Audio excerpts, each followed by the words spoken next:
The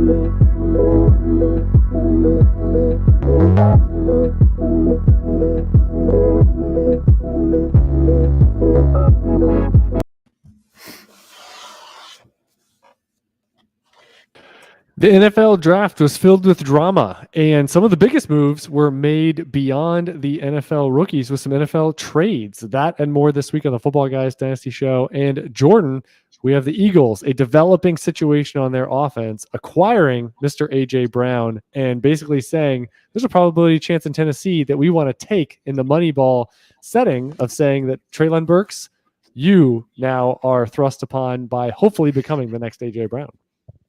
Yeah, good. Number 3 in terms of my database, in terms of going back in yards per route run as a career guy. And that's behind Julio and it's behind Justin Jefferson. That's the level at which A.J. Brown resides. It's a huge jump up for Jalen Hurts in terms of his weaponry. You go from having what has become a failed pick for Jalen Reagor. You replace that with a hyper efficient wide receiver. You also stripped out Zach Ertz and replaced him with a hyper efficient tight end. You have a rookie success track player in Devonta Smith. And all of a sudden, this feels a lot like Miami, where you have all these weapons, you have all these tools. Excuses. No excuses, right? This is it. And they've done the same thing. Both have multiple picks next year, right? So this is the time where you are this is either you have to step up and succeed, or you have to you're going to be replaced. And we've got the tools and the weapons to replace you. And it could either be a rookie or it could be a vet. And this is an attractive landing spot, presumably for a veteran quarterback as well. I'm actually surprised. I think Jalen Hurts is a winner of the draft for another reason too, because this is a team that has gone back to the well and drafted on day 2 a quarterback in the form of Jalen Hurts when they had a quarterback under contract in Carson Wentz. And you fast forward, you're getting towards the end of Jalen Hurts' rookie deal. They have to make a decision. I'm surprised they didn't splash the pot and draft another one. Especially with how they fell. Right. Yeah. It wasn't expensive, right? You could have gone on day 2. You could have taken Malik Willis. You could have taken whatever your choice was. And they didn't. And I think that's telling, because they have a record of doing that. And that maybe give you an indication that they feel some optimism about Hurts, or that, I mean, when we ended up getting confirmation about this later on, which maybe if it wasn't that in the first round, that no one went that route. By the time Philly went and didn't draft one on day 2, that should have given us a lot of indication, because they're a team that will take one without a need. So, but I think Hurts is in a really good situation, and he's not that expensive either. He's quarterback 13, 14 in terms of real drafts over the past month. I think that's going to go up. Is he ahead or behind Trey Lance? That's the barrier for entry here. Yeah, it's that's a good question. Let's see. Lance is at about 9 single digits. 9 and let's see. Which one is more likely to start week 1? Hurts is at 14. Well, Hurts is definitely going to start week 1. Oh, there we go. What about Trey Lance? 100%? 92? There's a 68? solid round and a half difference between those two guys. Yeah. And listen, I mean, I'm here for all the Jimmy Garoppolo drama. I'm here for every single sopping second of it. Can you believe that if you went back and told Jordan and Chad from like 3 years ago, they would be like, hey, it's going to be 2022 and you two are going to be the biggest Jimmy Garoppolo fans around. Like, how are you going to feel about this? And be like, rooting for chaos. Chance that's true. Rooting for chaos. A top 10 dynasty quarterback has a thorn on the roster that A, has made it through that whole pre-draft process. B, made it through the draft. C, still there.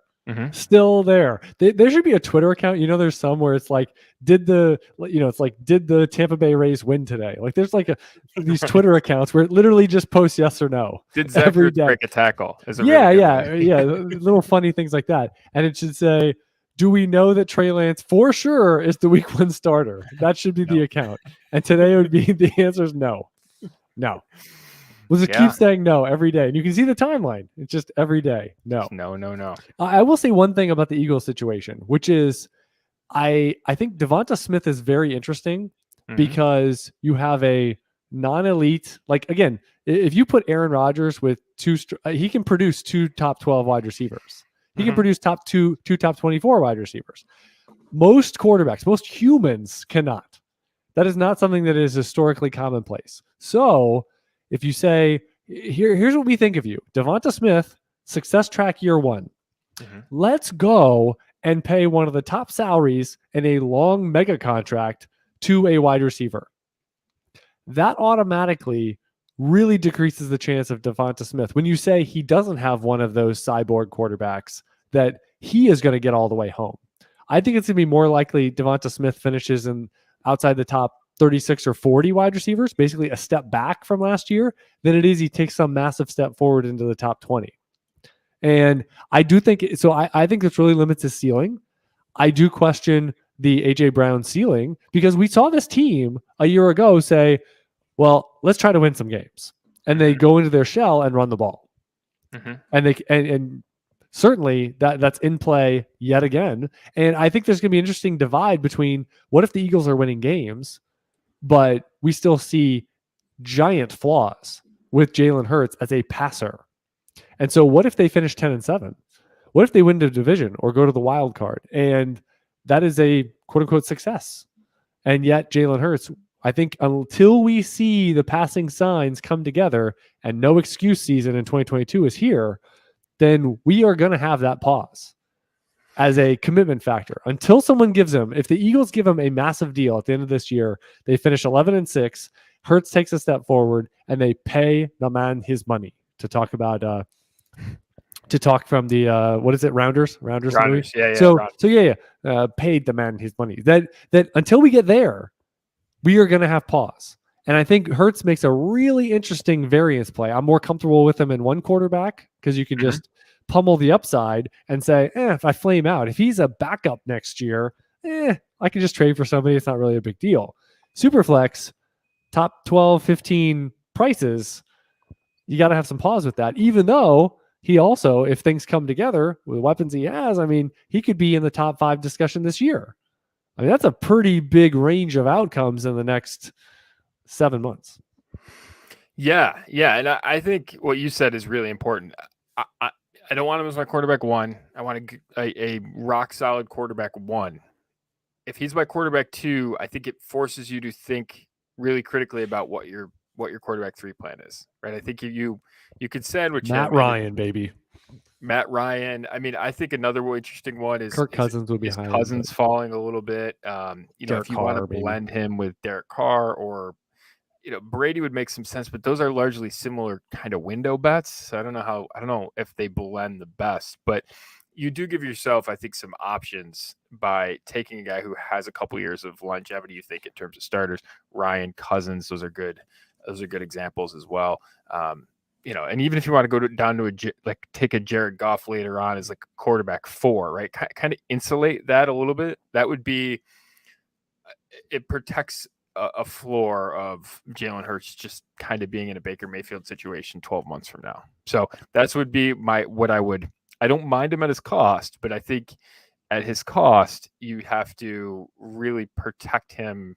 You have to insulate your team and protect around him because he offers you a ton of ceiling, but I do think he offers you a pretty crummy floor too. So I would aim to protect that floor on top of him giving you that ceiling. What does your analytical mind think when you hear the phrase Kenny Pickett mid-first super flex cost and Malik Willis late first-ish super flex rookie draft cost? Let's start with Willis. You can't take a day 2 quarterback or a 3rd round quarterback in the 1st round of rookie draft. You just can't do that. Just can't. Right. You should say it one more time because the people are doing it routinely. Right. If that's on my board, those guys are 3rd rounders. I just can't take them I can't. Right. I just even in the 2nd, right? And we're seeing all of them go. I think that's the graphic part. They're just they moved down from pre-draft, but yet they're still going. It's horrible. They're still going. That has to be a team need sort of thing, or that's holding on to priors, right? That's like, oh my gosh, I'm getting such equity here. Like, there's so many people in the Washington area that's just Sam Howell. He was projected as a top 50 pick. He could have been, talent-wise, QB1 of this class. We got him in the 5th round. What a steal. Yeah. Every team in the NFL passed on the most important position that can change franchises minimum 4 times on your guy. Smartest guy in the room syndrome. I mean, there is such a you better, like when I tell Sam Howell, how about you focus on Taylor Heineke? Don't focus on a starting job. How about you try to win the backup job? How about you try to stick around? 5th rounder. Yeah. 5th rounder. No guarantee. That is telling. You are trying to sharpshoot such a pinhole outcome. Right. I mean, from a Sam Howell type. I mean, you're trying to sharpshoot Kirk Cousins. Yeah. Dak Prescott, for the record, he was the week 1 starter, right?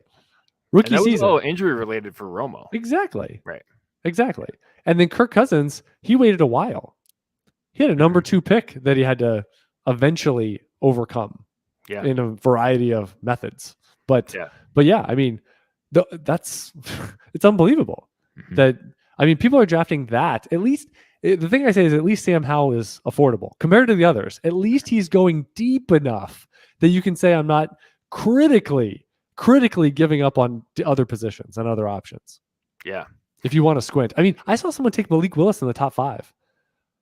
Were they in a coma? Were they in a coma and they think it's April 15th? You can't do that. You just can't. You can't ignore pedigree. They're blatantly giving the bird to any historical data points. Right. You can't do that. Right. I'm finding myself, Jordan. Here's my critical player that, I mean, you would think if you had heard me recording podcasts for 4 straight months, you would have thought this would be a green player, a player highlighted in a target-worthy color. But Isaiah Spiller, he goes day 3. Yeah. Day 3. And he's going ahead of day 2 running backs. Yep. And again, it's holding on to priors. Right.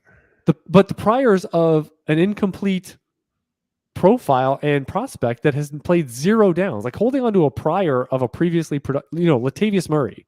That's holding on to a prior, saying he's a backup, but I've seen him be a starter. That's a prior. But this is a prior of, well, I wanted him to be great, and I wanted him to be the first running back off the board in January. That's a prior. Right. He's not. And so I get it. It looks like a good landing spot, but I'll tell you, one of the riskiest things is to just boost guys arbitrarily because of situation. And we have this perfect assessment of how all these situations are going to play out.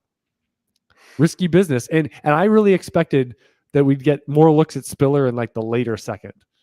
None. Yeah. You're getting like no looks at on Spiller in that range. No, you're more likely to get Ty Davis Price in the 3rd right. than you are. Have you seen a draft where Spiller's gone ahead of Jahan Dotson? That must make your head explode. 100%. Yeah. That's mid-first wide receiver going behind round. I mean, it's Michael Carter-ish, and Michael Carter had way less competition on the depth chart. And I'm talking as someone who likes Isaiah Spiller, the player. That's the thing that struck me the most. I'm like on Sunday, I'm culling all this ADP, and I'm like, I can't. I was like, I can't click the button. I can't highlight Isaiah Spiller on my chart here as a I have him higher than ADP. I can't do that. Right. This is weird. Yeah.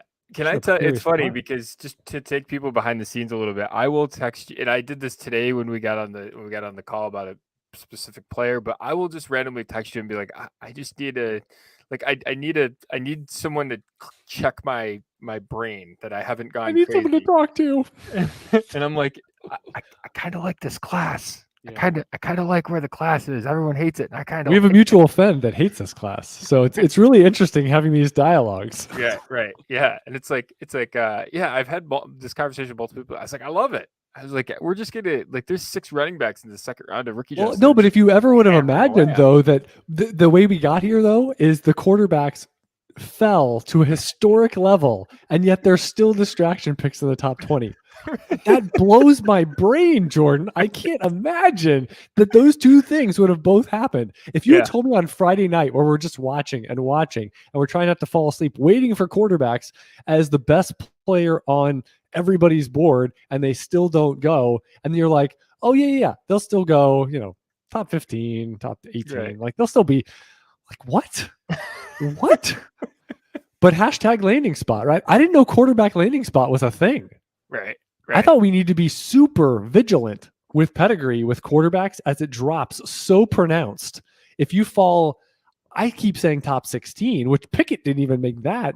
And now you're saying, oh, well, day 2, we're putting that all together. You almost fell out of day 2. Mm-hmm. I mean, this is a big deal. So many of these teams, even the teams that picked them, were like round 2, pass. I don't know. Extra $422,000 over the rookie contract. I don't know. Yeah. That's like that. Doesn't that tell you they have no expectations, right?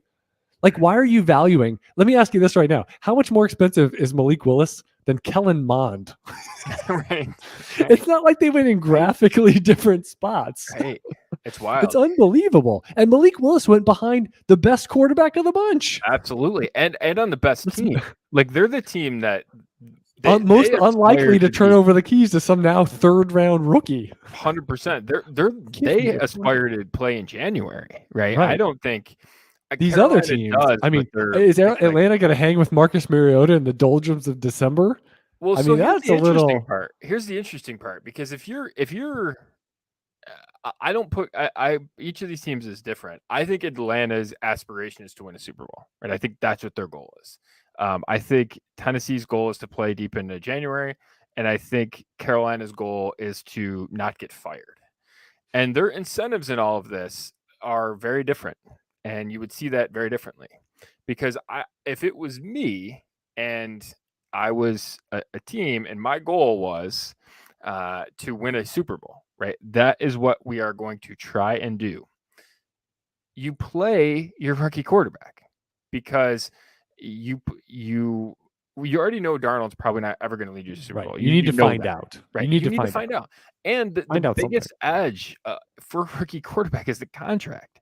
So I look at the situation with Ritter. Like, if Ritter doesn't fall on his face in training camp, you're better off to just play him. You're better off to just play Corral. I don't think that's going to happen, because I think Matt Rule thinks he's going to get fired and Darnold's going to present a better option for him. But that doesn't.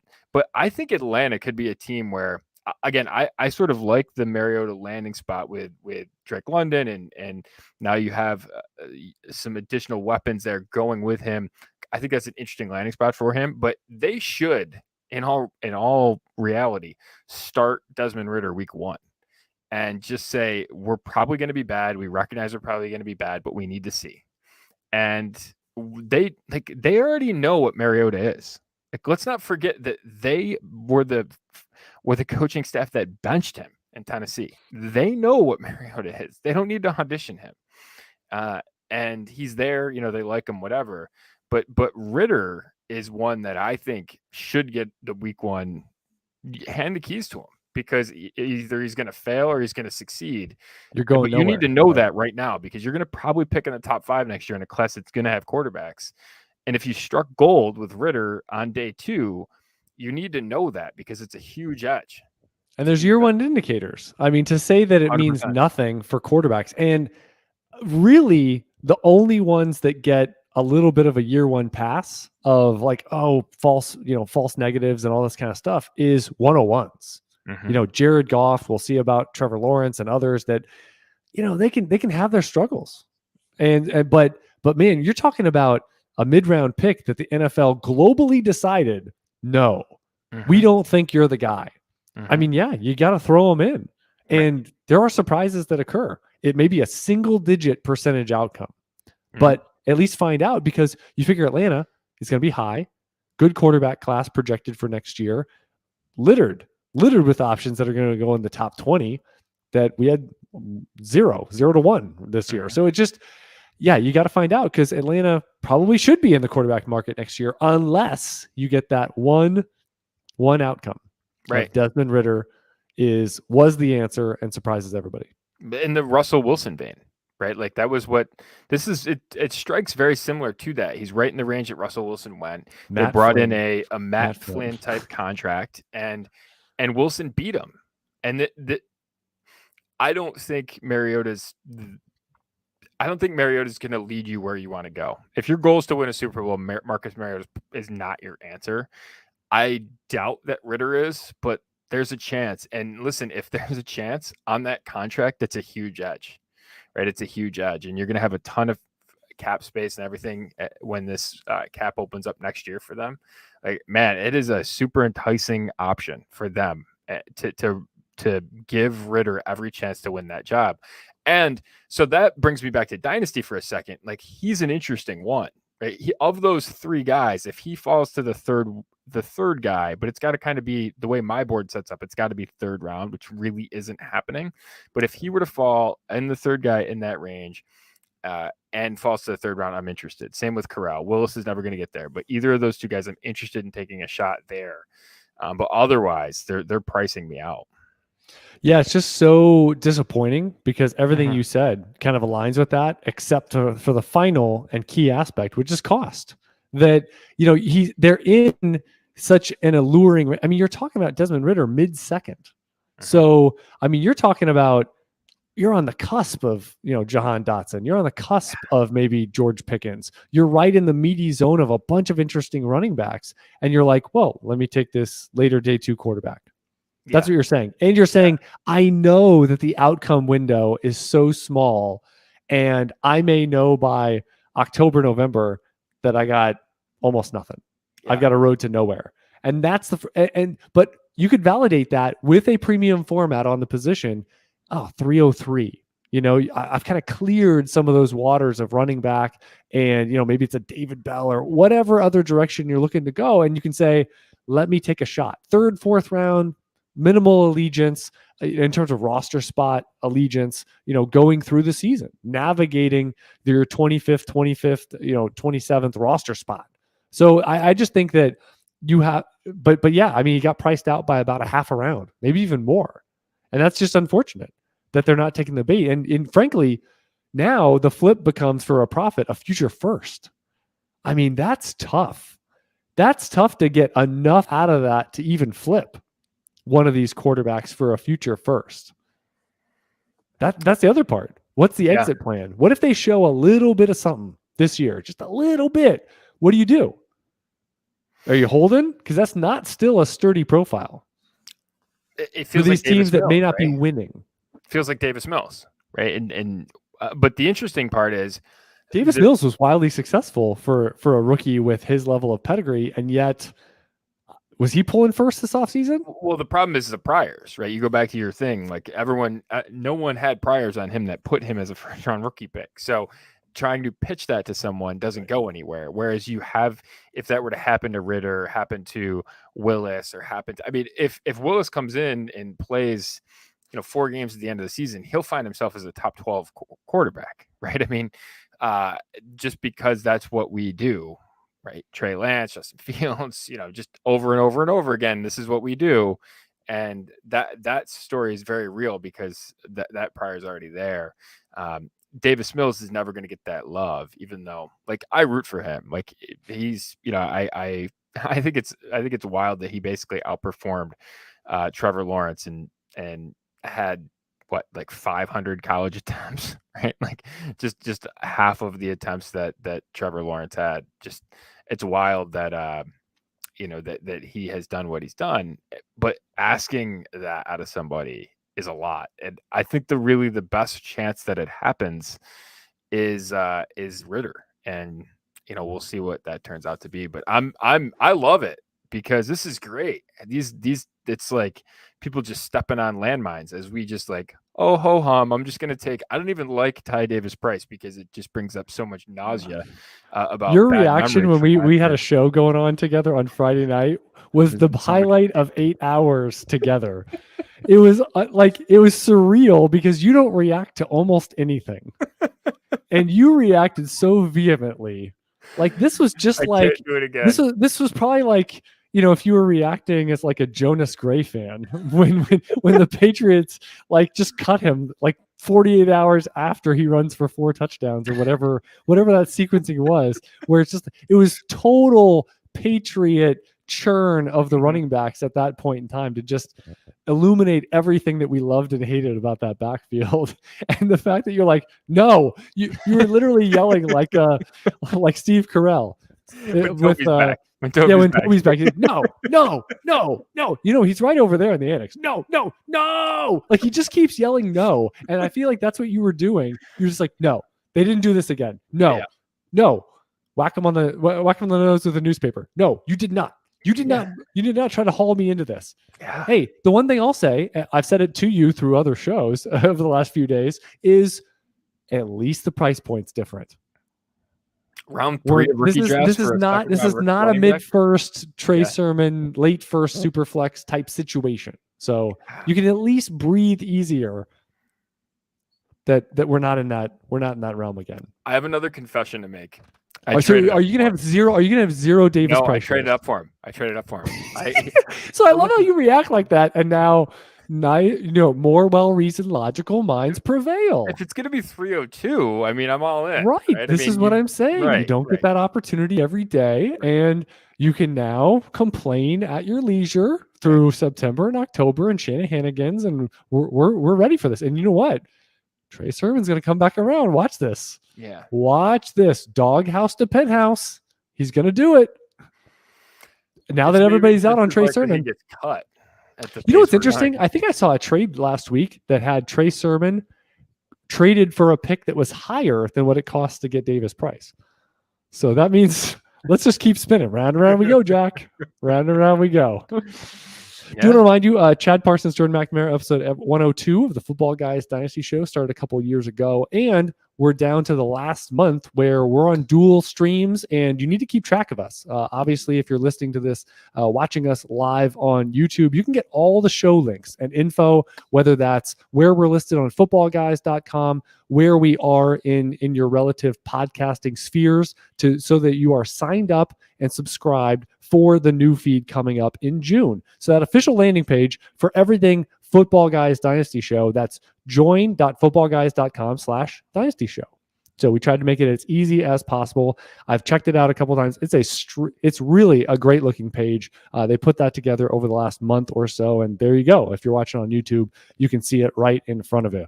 Also want to remind you about the Football Guys merch and gear. That's at shop.footballguys.com. Hats, shirts, outerwear, coffee mugs, quality designs, materials, that classic black and yellow design and logo there with the Black-Eyed Joe logo. So look like a champion. Mine today at Starbucks. Look at that. Got me an extra free refill, Chad. It was exactly. You want an extra little squeeze of the Almond Delight mixer or whatever it's called. I just said everything inappropriate that they're like, none of that stuff is at Starbucks. Says the guy. The one story we'll say is I looked at the menu for 19 minutes. Jordan was already drinking half of his coffee, and I got one of the prepackaged juices for $19 right by the register because I was just not frustrated, but just I was confused by the menu. So it's overwhelming. I was like, are all these coffee? I don't get it. Is this? I had coffee on the hotel trip and excursion for the NFL draft. I had some coffee. I had to put a lot of stuff in it, and it still tastes like potting soil. But I tried. You got to be super careful with where you get it and with what you put in it, because you don't have this problem, but you can put on weight real quickly by, like, you're in good shape, but you can put on weight really quickly by sugar and cream and all that stuff. Like that adds up really quickly. I put half a stick of butter in the coffee. Was that not right? I ate part of the stick of butter and then I drank the coffee really fast, like espresso version. It's one cup. Just inject it right in my aorta. Right into the veins. All right. Yeah. Let's talk about some dynasty trades, and one that's in a crosshairs. And Jordan and I, we tried to trade this player away before the draft. And sure enough, things got worse.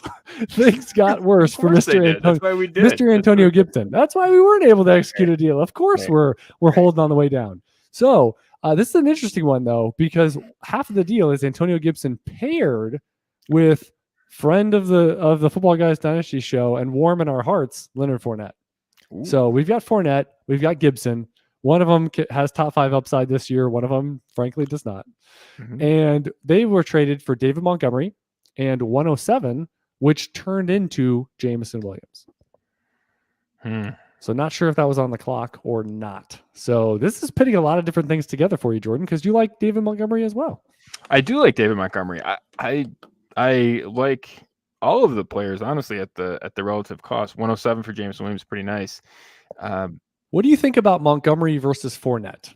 Is that relatively close? Well, I actually was going to go the other way of thinking Oh, is okay. Gibson versus Montgomery pretty close. Oh, okay. And I think that that's probably true. I think Montgomery's probably got a little bit more ceiling than Gibson does, just because I think Gibson's squeezed from both sides. Oh, I hate that's a great phrase. I hate when you say that about running backs. So yeah, it's not great. So JD McKissick not in Buffalo. just to double check this because it was a little in doubt there. A criticism that we had of Leonard Fournette in the past 12 months was that he was squeezed from both sides, that he had Giovanni Bernard on the receiving side and that he had Ronald Jones on the rushing side, and that he was somewhat in between, boxed in. He bested all that. He says it doesn't matter. Right. It doesn't matter. I'm a monster. It doesn't matter. I don't know if Gibson's got that, and he hasn't shown to have that yet. And so that gives me some pause. And listen, they addressed the position. They met with everyone, which tells me a lot in terms of how much. Like this is. They took one of them. And they took one of them. This isn't like they had Brian Robinson 25 on their big board and just said, we'll take the lowest guy. We'll take the highest guy on our board. This is not what happened with them. They met with everyone. It gives me a lot of pause about what they know about Gibson, because they clearly know something that, frankly, he's outperformed deserving a day 2 replacement for him. So I think that gives me a little bit of pause about what we might not know about Antonio Gibson that they know. So this is, for me, I think if you go the Fournette side, you have to understand. I think Jameson Williams interesting long term. I'm taking the Fournette side, but I think if you take the Fournette side, you kind of have to understand you're trying to compete right now, because that Gibson could be like Cinderella counting towards midnight, and Fournette, it looks like a 1-year deal, maybe a 2-year deal, depending on how you look at it. And listen, they drafted someone on day 2 as well.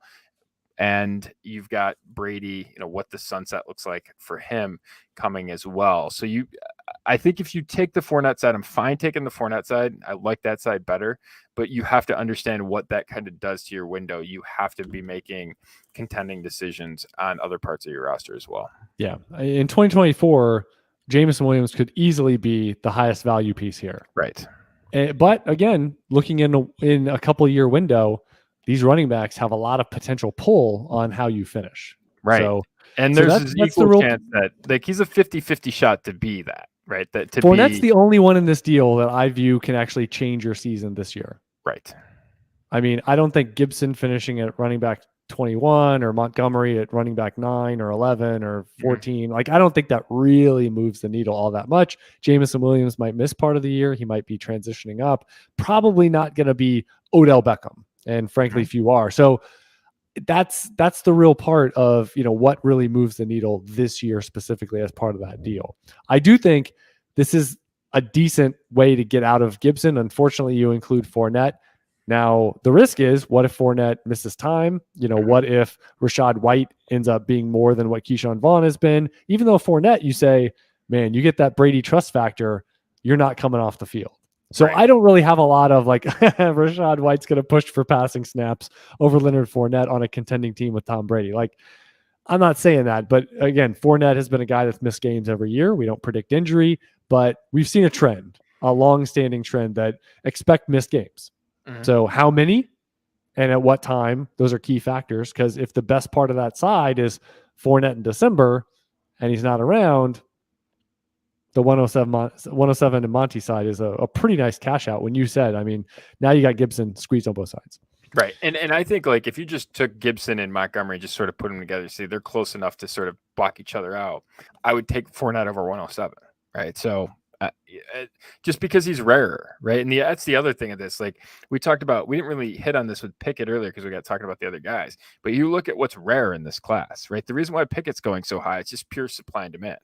There's a supply of one quarterback that went on in round 1, so he's going to go high, right? There's a demand for him, and as a result, that becomes really expensive. The same thing with Fournette, right? You look at this class, there's 2 guys that are probably going to potentially be starters this year on their team. people aren't sure about what Cook is, and you're seeing that reflected in his price. As a result, if you can get Fournette as part of this class, he's going to be pretty expensive because he's a rare in this class. He would be a rare asset, and that's why I think he makes a lot of sense there, because ultimately I like Jameson Williams, but you can make that bet with a number of different players cheaper than 107 or Leonard Fournette as a exchange rate. One quarterback trade here. We've got Juju Smith-Schuster and a 23 second and third for a 23 first and third. Did you just say that were they both thirds next year? Yeah, I think one of them. I think it's supposed to be a move up in the round or something like that. So, so basically, let's just call it Juju and a second for a first next year. Correct. Yeah. I mean, this is one of those that's interesting from a embracing upside perspective, because you're getting a random shot at a future first. And how much do you think Juju Smith-Schuster tilts that? Right. I think he does have that. We've talked about he has that sort of black swan outcome in his range of outcomes. Where's the line on how he does this year where you say, I'm glad I acquired him, I'm glad I gave up my first? He's got to be a top 12 guy. Top 12 guy, which is in the range of outcomes, which makes it an interesting deal. But you can make that bet. You can make that bet with other players at cheaper costs or something close to it, right? You can make that bet, and that would be what I would try and do. So give me the pick, because I want that random shot at the future first. It is a one quarterback, so you're not influenced by the 2, 3, 4 higher end quarterbacks that could be populating the top 5 to 10 of rookie drafts. So you don't have that benefit as one additional detail to that 23 first. Yeah. Where do you lean on it? Are you taking the pick? Well, I think the fact that Juju doesn't have a long-term deal, the fact that they just drafted a wide receiver, the fact that Kelsey's still there, there's a lot of factors that say I don't like paying a first for something that could be very 1 year Z. Yeah. So that's the part that gets me. I like Juju Smith-Schuster to rebound. I think there's a really good confluence of factors for this year. But if he doesn't finish high enough, or he gets hurt, or maybe he doesn't, have the requisite level of athleticism or whatever to really benefit, other than being the Robin to Antonio Brown's Batman, or being someone's number 2, because there's really not someone. There's Marquez Valdes-Scantling in the mix. I know a lot of times I forget to mention that. So he was also someone that they paid up for. They paid a decent amount, so they expect something. And so there's a lot of things going on. So there's risk on the downside. And I think there's ways to give a first for something to affect your team. I mean, you just mentioned Leonard Fournette. I mean, there's a lot of ways to take out some of the risk factors that go with Juju Smith-Schuster, and you're buying a wide receiver. I mean, that's the part that gets me. And what we always say is, you're giving a future first. Like, why wouldn't you could you give 111 this year? Like, can you at least know what you're giving up, as opposed to the chance that this is 103? That's the part that I would say. Yeah, I'm with you. All right, last one. We've got one quarterback, and this is a straight rookie pick deal. So let's talk about maybe the options here for folks looking to move up or down the board. You got 103 for 107 and 111. And this is one quarterback? Yes. It doesn't really probably matter all that much. Maybe 111 is getting close to a tier, I guess. But I think this is a good arbitrage to me. I like Drake London. Drake London's going to be 103 on my board. Well, I've seen enough that there's 103 as a shot for Kenneth Walker. So I was going to include that in the dialogue. So if you're sitting there and the draft hasn't started, moving off from 3, you better get. All I'm saying is you better get your money's worth, because if you do it and London goes 2, then you may feel differently about the deal. As a assumptive, it's got running back to start. I assume that this was made on I was just assuming that this was made on the clock. Just discerning the differences of if you do it pre-draft versus knowing what your options are. Totally. So yeah, I think that's an instructive point on this too. Listen, I like Drake London. If I was sitting there at 103, that's what my pick would be, assuming the two running backs are off the board in front of him. However, I'd trade down. And here's the reason why. We historically have a really hard time getting the ordering of wide receivers right. And so if you get the chance to take two bets instead of one bet at a first round wide receiver, that is the right way to do this. And I think that's what you're going to get to do here. And that would sort of be my approach to it. You have to be, it is really, really hard to get that right. And it's a lot of luck getting it right. And we can go back years and years and years of that, of the wide receiver one not being the right bet. So if you can get two, and ADP has not been predictive of success, neither is the order of which they go off in the first round of the NFL draft. That hasn't been an indicator of success either. And as a result, you take a step back and you say, what does that tell us? Well, it tells us that two random shots are better than one. And that's how I really, really view this trade. And I think years back, I would have been the person trading up for Drake London. The days of doing that are done. Right? I won't do that. And this is just being on the opposite side of that. I think that's the right bet in this. Look at Jordan. He's in on the 49ers backfield. He doesn't want to trade up. I mean, up is down, black not is for white. a wide receiver. Not for a wide receiver. Right. I think this is you win this so easily, in my opinion, it may not be 50-50, but you've got a decent chance at 7 to get Jameson Williams. And if you get that, I mean, we're talking, this is a player that the Lions affordably, I mean, I couldn't believe how cheap it was, but I mean, they traded up significantly to go get Jameson Williams, and he went 12. So you're getting a lot of pedigree, like you said. I mean, getting this ordering right, but getting that at 7 in a one quarterback in this class is a really nice pedigree bet. Especially from where we were in April and March, and all this was just the sky is falling stuff. So I would say even the worst case scenario is at 7 and 11 would be some combination like Sky Moore and George Pickens. I mean, you still take those two bets. So the one wrinkle just to close is that if Kenneth Walker is at 3, it changes the calculus because you're consolidating a spot. You're staying lean and mean at wide receiver. You don't want to take too many shots, even though these are quality pedigree options. You're still adding to the Rolodex, and that's taking away from running backs in season as you manage things. So that would be the other point of make sure, and then you can move. Yeah. I'm with you. I think waiting on the clock makes a lot of sense. Unless you're in a range, like I did this in the third round where someone gave me it was like a mid third and they wanted to give me 2 late thirds. And I was like, the answer is yes. Like I'll take, I might get the same exact guy with the first pick that I would have taken here. 100%. But that's a third round situation, not a situation at 103. Because if you hold 103, you're in the driver's seat, right? You can make, that deal isn't going anywhere, right? That deal is coming through you. And beyond rookies, I mean, 103 in the veteran marketplace should get you a lot.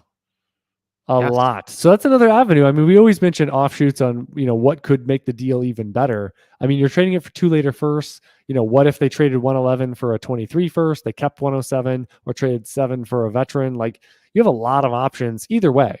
But 103, I mean, is a power play card that you potentially could get a rock star in their prime auto start player and just take the risk all out of it.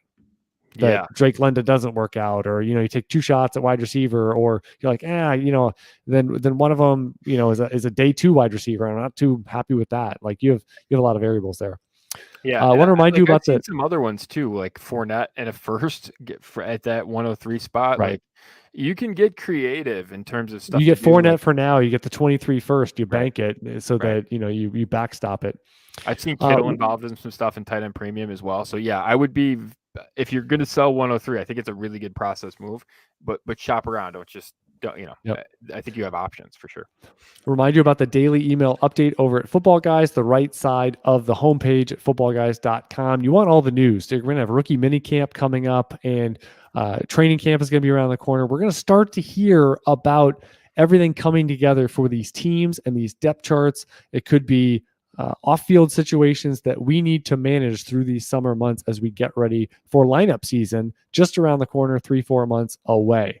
So you want to go and sign up for that. 500,000 or more subscribers there to the daily email update from Joe Bryant. Everything you need. It's got links to recent content as well for Football Guys, and that is going to start percolating to the surface as we are now awake as a website to distill everything you need. We're actually doing some roundtable stuff right now as a staff, and again, you're going to see words today.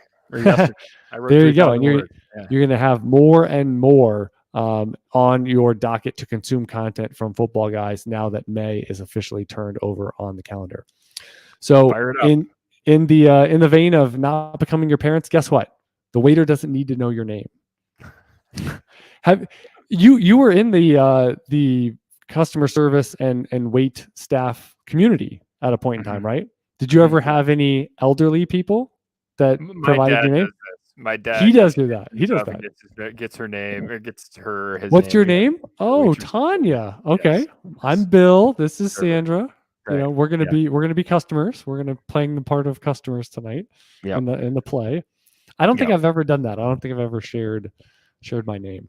I like to know what their name is, but my name is irrelevant. Right? Here's the thing I've always wondered. They always say, if you need anything, just give me a holler. And I always joke to myself, like if they're literally across the room and I yell, like at some point, yeah, exactly. I'm just like, Betty, water, meatloaf. It's kind of like that thing. I just, like, if I did that, she literally told me to do it. Right. She said, just holler. What does holler mean to you? That means yell. Holler is yell. So no one ever does that, but boy, wouldn't that be fun? Yeah. If I wasn't with the missus, I would give it a try sometime. I can only imagine where it's like so embarrassing. We'll have to do Senior Bowl. We'll do it at the Senior Bowl. I still have oysters. Wait for someone to say that. Oysters I have to collect from you on the. That is true. I think I owe you oysters. 2023. Owe me a dozen oysters. There we go. Those were good oysters, by the way. They were good oysters. That was a very good. They had the boil bag. I remember that. It was very, very tasty. Yes. Corn has never tasted so good.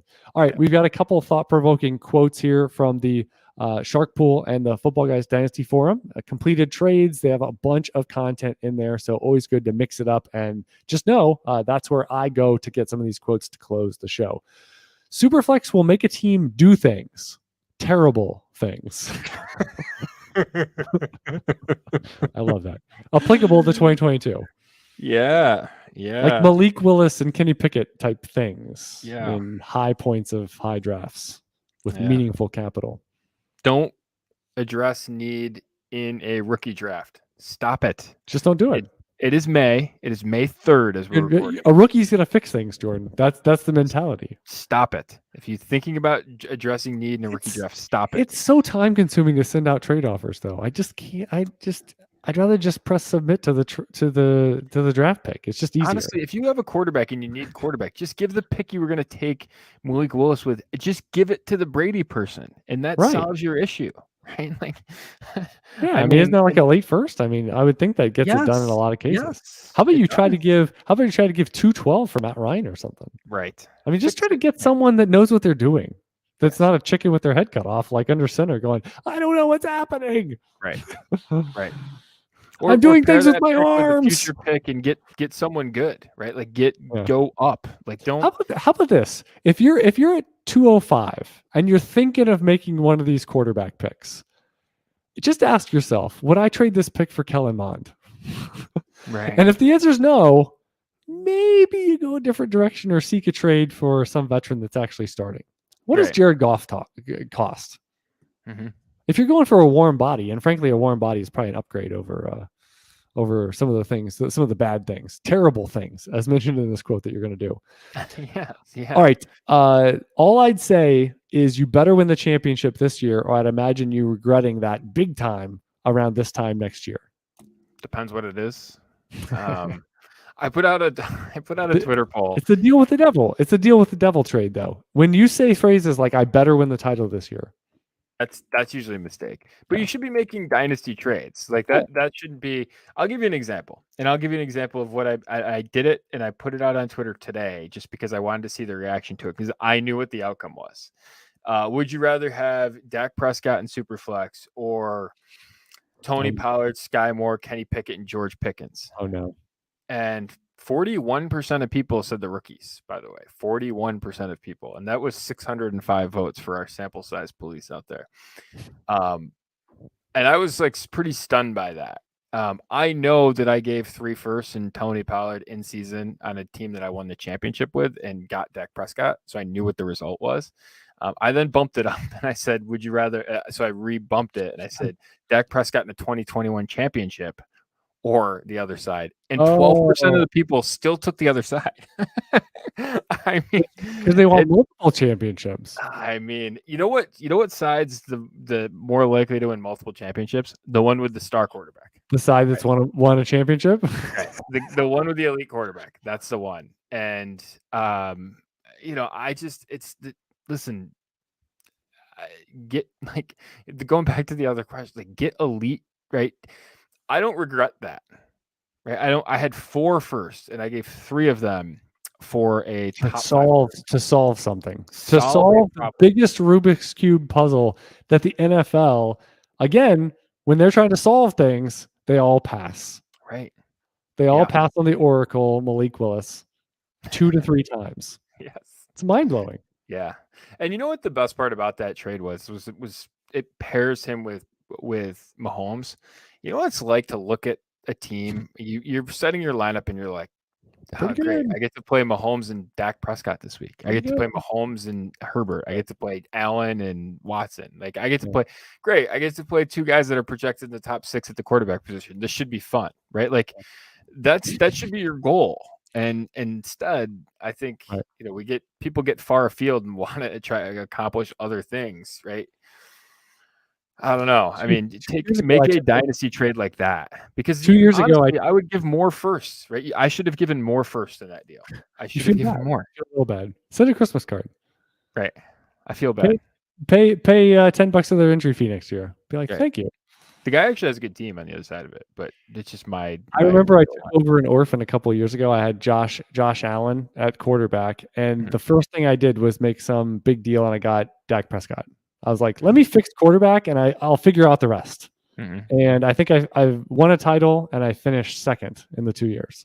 So you added Prescott to Josh Allen. Yeah. So it's the same situation, right? That you were outlining. That can take you a long way. Right. That's the funny part. We spend all this energy and all this time and we do all these things and from January through April trying to study the rookie draft.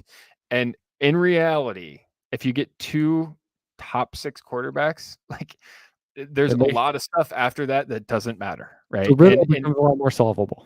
Yeah. Yeah. And it becomes like if you don't have those guys, right? And this is the Daryl Morey quote. If you don't have 2 top 15 guys, the rest of what you're doing doesn't matter.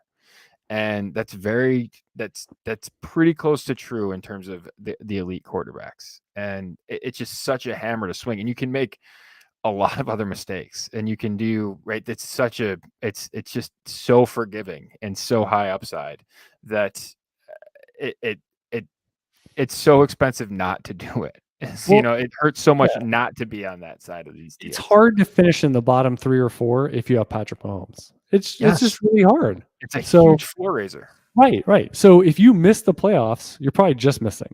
Mm-hmm. You're close enough to throw a rock, a stone in the last 2-3 weeks of the regular season to say, I still got a shot. Yeah. Got a shot, Rocky. So, and that means a lot of things went bad for you and you didn't fix or solve anything. So you got time on your side. Yeah. Core quarterbacks give you a chance to solve your other riddles. Yes. And when you do, then you still have the quarterbacks. You can't build around the running backs because they may not be around when you're solving and you fill the equation, those little bubbles in later on. Yep.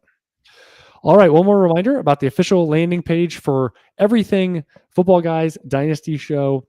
All the show links, all the information you need. You can follow us on Twitter. You can sign up on your various platforms. That is join.footballguys.com/Dynasty Show. Hey, we got a late question here. You want to answer this one? We're under the time limit of our imposed hour, so we got a few minutes here. All right, here we go. How do you maintain liquidity on a contending team? With only part of your roster. Great question, John Oxygen. You go, yes, what you need to do is realize that most of your lineup can be relatively illiquid if you so choose. You can have 4, 5, 6 guys, cornerstone productive players. But if you still have your picks, if you still have some young players that are insulated, then that's how you tread that line. I have plenty of teams that I'm generally older at, say, quarterback, wide receiver, maybe even tight end. But flip running backs, you got a shot if you draft some wide receivers with pedigree over the course of time. But it's not something that at every single moment of every single year you have to have 10 players where it's like, I can trade them for a future first. Like, and in general, I mean, Jordan outlined a deal where he had 3, 4 first rounders and he traded a bunch of them in. I mean, you don't ever have to be in a setting technically to have 3 firsts in a given year. So it's all a matter of and keep your eyes open to try to get future firsts or just extra picks in general during the season. So liquidity can also just be picks. And the thing I'm getting mature about is realizing that you can still get places with trading for veterans with seconds and thirds. Like, you don't have to cash in this massive, here's 105 and you slap it on the table, round for everybody, and getting all saucy on a Friday night. Like, it doesn't have to be a big power move, like drinks for everybody. And like a movie, everyone just goes, yeah. Like, it doesn't have to be like that. Like, you can literally trade 210 for Adam Thielen in week 4. And like, that's a big deal for your team based on where you are and contending, and he fills a need in a spot and it's affordable and all this stuff. You can trade 305 for Alexander Madison and he ends up becoming a James Conner like thumper in your lineup because Dalvin Cook goes out this year or something. Like, there's a lot of ways to spend picks that aren't 105 to do something positive with your team. That's another thing that I've come around on. So this whole liquidity thing, you can just keep patching the tiny little hole you have because you have cornerstone players at the right spots with the right profiles. And that sort of is personal, I would say, internal liquidity. Yeah. One other thing too is I like to add to a strength. So the easiest way to address a need is to be able to deal from a strength because you have a variety of different cost points you can do it for. So if I'm strong at running back, which my teams typically are constructed that way, you can trade any running back. I'm drafting more running backs. I'm drafting more running backs because it backfills my roster and gives me a whole different menu of guys that I can sell for.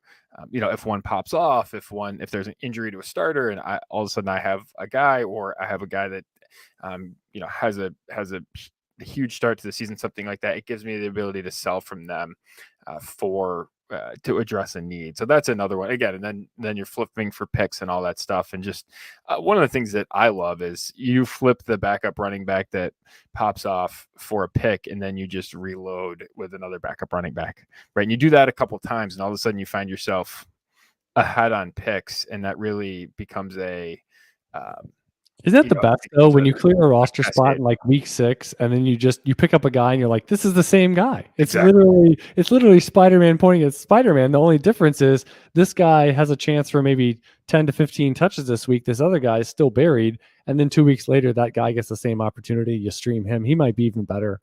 Like, that's the funniest thing when someone will pay, a third to second upgrade for this running back. And then you just go, well, there's 5 more on the waiver wire I would pick up if I had more spots. So, absolutely. My only regret is I don't have enough roster spots to pick up these running backs. Yeah. And yet there's other teams that have 3 defenses.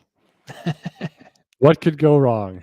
You are losing ground to those defenses every single week. See, that's the hidden advantage that they're sporting out there. All right. In this episode, we talked Antonio Gibson. We talked mostly about the quarterback class of the rookies. We talked a little bit about running back. I'm sure we'll mix in. We have plenty of time. May is pretty much rookie drafting season here for Dynasty GMs and Dynasty leagues. So we're going to spend a lot of this month breaking that down as we get into rookie camps and the doldrums of summer. So please enjoy your rookie draft, savor it, explore your options when you're on the clock. It's going to be over in a relatively short amount of time. So really savor that. Hopefully you don't have a lot of clock watchers, in your league with the 6 hour. We actually had a question in the chat on what the typical pick clock is. I don't know about you, Jordan, but I usually have it at the 6-8 hour and it pauses overnight, somewhere in that vein. Some people actually do like 12 hours, and really, if it takes a week to do your draft, so be it, because it's the pinnacle moment on your league's calendar. He is Jordan McNamara. I am Chad Parsons. And until next time, good luck in your Dynasty leagues.